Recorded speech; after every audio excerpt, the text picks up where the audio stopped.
Halo kaum pemula, kaum recehan, rebahan cari cuan. Oke, gue ucapkan banyak-banyak terima kasih kepada kalian yang selalu support channel ini. Dan yang baru mampir silahkan klik tombol subscribe terlebih dahulu dan jangan lupa juga diaktifkan notifikasi loncengnya supaya tidak ketinggalan dari updatean-updatean terbaru yang ada di channel ini. Oke, pada kesempatan hari ini gue bakal menginformasikan kepada kalian semua, teman-teman gue, saudara-saudara gue, dan subscriber-subscriber gue nih.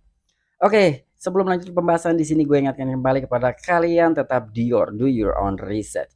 Di sini gue tidak ada unsur ajakan kepada kalian untuk membeli ataupun menjual koin-koin dan juga token-token yang gue bahas.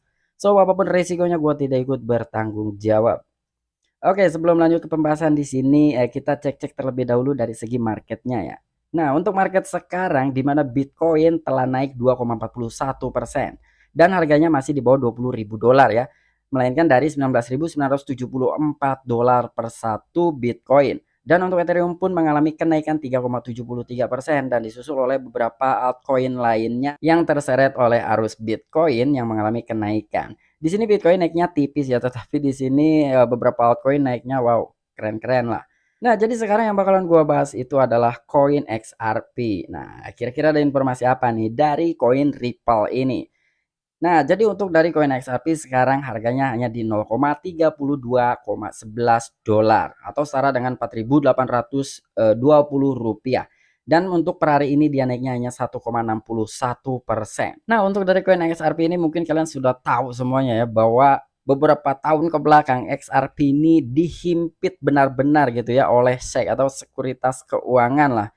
Jadi udah beberapa tahun XRP terus-terusan digencet gitu ya, dihimpit lah, terhimpit oleh SEC. Nah, sekarang ada informasi mengenai XRP melawan SEC dan pengumumannya itu telah diumumkan semalam ya. Berbarengan dengan data CPI yang data inflasi itu sekarang sudah naik lagi, yang awalnya 8,6% sekarang menjadi 9,1%. Dan ada juga yang bertanya tuh dengan postingan gue yang semalam di video gue sebelumnya. Jadi ada yang bertanya, "Bang, CPI itu apa sih artinya? Singkatan dari apa sih CPI itu?" Nah, mungkin di sini sedikit gua kasih tahu ya buat kalian yang memang belum tahu nih CPI itu apa sih. Jadi CPI itu singkatan dari Consumer Price Index ya, kurang lebih seperti itu. Nah, jadi sekarang ini ada informasi apa sih dari XRP ataupun Ripple ini? Oke, jadi kita nggak perlu lama-lama, langsung saja masuk ke sumber informasinya. Oke, gue sudah masuk ke akun Twitter resminya Ripple atau XRP. Dia pun sudah terverifikasi oleh Twitter. Dan di sini ada 8 jam yang lalu nih ya, ada sebuah postingan lah dari XRP ini. Kami senang dapat terpilih dalam tantangan G20 at BIS ORC and at Bank Indonesia atau BI. Untuk solusi CBDC kami, 90% bank sentral sedang menjajaki CBDC atau Central Bank Digital Currency. Dan kami tahu potensi mereka untuk memajukan inklusi keuangan dan rintangan untuk mengadopsinya. Nah, di sini untuk Ripple dia ngetek Bank Indonesia. Kira-kira ada apa sih dengan Bank Indonesia? Oke, jadi langsung saja nih kita masuk ke artikelnya di sini ya, Teachprint. Nah, di sini ada BIS Innovation Hub and Bank Indonesia umumkan finalis G20 Teachprint CBDC Challenge. Bank for International Settlement atau BIS ya. Jadi BIS itu singkatan dari Bank for International Settlement. And Bank Indonesia atau BI di bawah kepresidenan G20 Indonesia yang bernama Bapak Presiden Joko Widodo. Hari ini mengumumkan finalis terpilih untuk tantangan G20 Tech Sprint pada mata uang digital bank sentral atau CBDC. Wow, ini menarik banget ya. Di sini ada Bank for International Settlement atau BIS dan juga Bank Indonesia nih. Di sini di bawah kepresidenan Bapak Joko Widodo. Jadi sekarang itu dia telah mengumumkan kepada finalis terpilih di tantangan G20. Dan di dalam G20 ini ada beberapa negara maju. Ya gua di sini sebutkan aja 19 negara maju ya, dan hanya satu nih negara yang di ASEAN yang masuk ke dalam forum G20 ini, dan satu-satunya itu adalah negara kita tercinta, Indonesia Raya. Di ASEAN itu hanya satu-satunya yang masuk kandidat ke dalam G20. Ini keren banget. Dan untuk touchscreen pada mata uang digital bank sentral. Nah, di sini nih patut kita pahamin ya untuk teman-teman gua nih lah khususnya, dan juga saudara-saudara gua harap buat kalian yang memang masih kosong dari segi pemahaman cryptocurrency, gua harap kalian belajar dari sekarang. Bukan berarti gua mengajak kalian untuk berinvestasi ya. Gua nggak mengajak berinvestasi, tetapi gua mengajak kepada kalian untuk belajar cryptocurrency. Karena ketika memang di sini dari segi pemerintahan udah memberlakukan pembayaran menggunakan cryptocurrency, kita udah paham. Ya, jadi kita nggak kosong-kosong banget. Di sini gua harap ya buat teman-teman yang memang masih kosong, apa sih di dunia digital gitu, apa sih cryptocurrency? Kita tidak bisa bicara seperti itu. Ketika aturan oleh kepresidenan, kepemerintahan udah diberlakukan, kita tidak bisa mengelak. Contoh kita tarik mundur ke belakang mengenai kasus COVID-19. Warga negara Indonesia ada yang mengikuti peraturan, tetapi banyak di luar sana yang tidak mengikuti peraturan dari segi vaksinasi. Gua pribadi pun awalnya sama, gua menolak, gua tidak mau divaksin. Tetapi mau tidak mau karena kebutuhan kita tidak divaksin, kita nggak bisa naik kereta, kita nggak bisa masuk mall, kita nggak bisa kemana-mana karena kita tidak mempunyai data vaksin karena kita belum divaksin. Akhirnya mau tidak mau semua orang berbondong-bondong antri untuk divaksin. Padahal vaksin itu gratis. Sama di dunia cryptocurrency pun ketika memang sudah diberlakukan, gua harap buat kalian belajar dari sekarang karena belajar itu gratis. Oke, langsung aja kita lanjutkan. Kompetisi 2022 diluncurkan pada bulan April.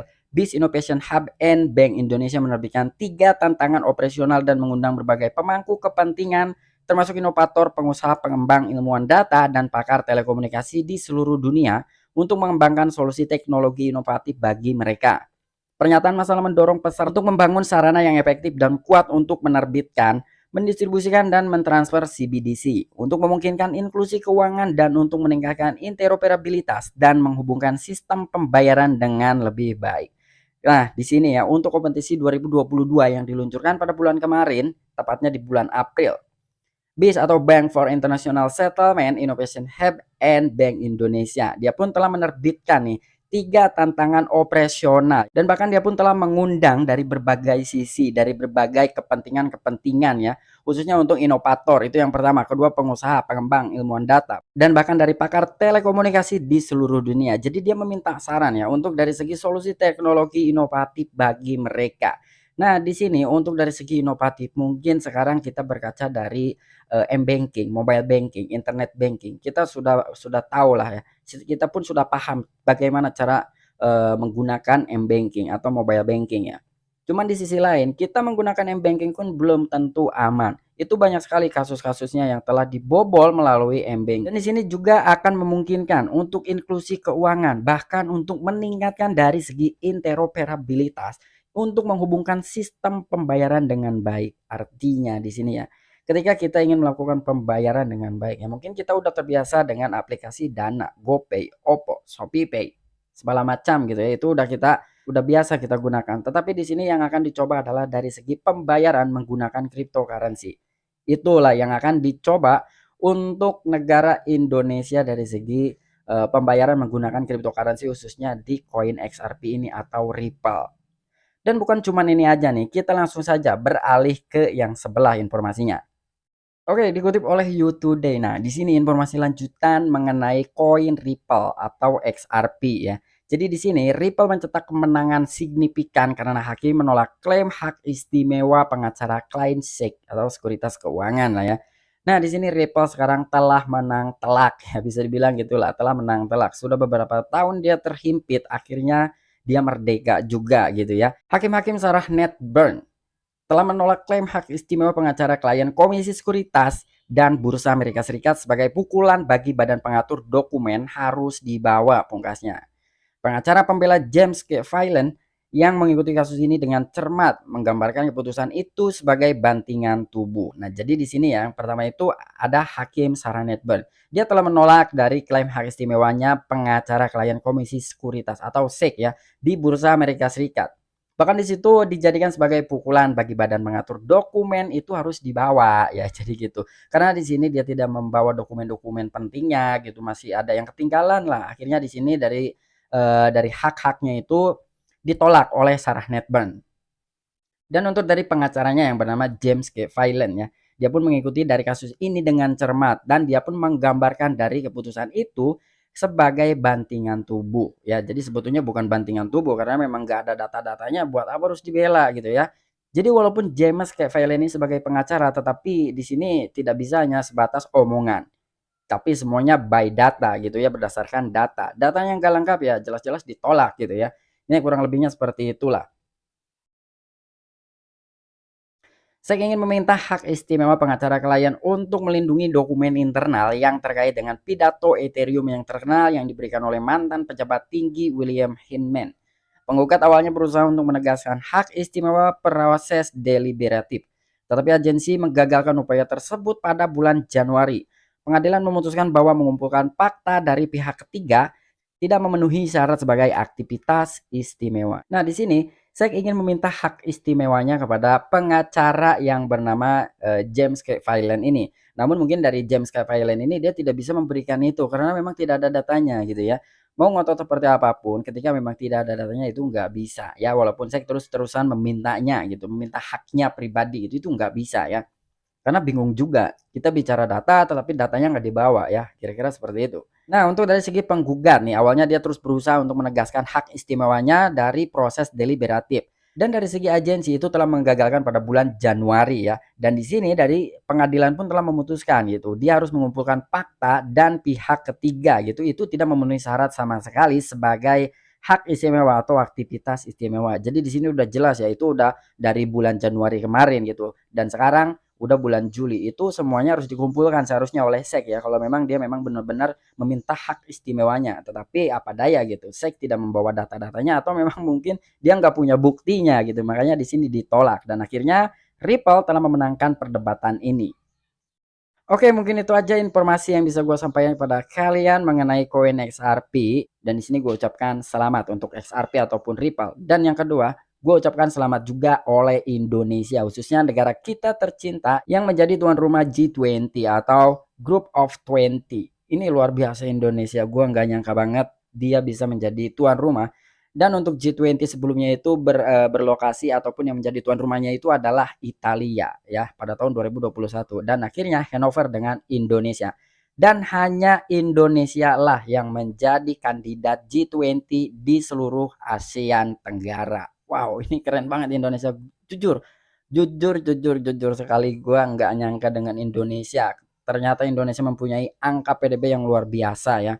Dan kemungkinan Indonesia akan mencoba tuh untuk menggunakan cryptocurrency Ripple ini sebagai alat pembayaran. Mungkin ya, ini gue tidak bisa memastikan karena gue bukan ke pemerintahan dan gue bukan presiden gitu. Tetapi melihat dari artikel yang barusan kita baca, sepertinya gitu Indonesia akan mencoba ya untuk menggunakan cryptocurrency sebagai alat pembayaran ya, harusnya Ripple ini gitu.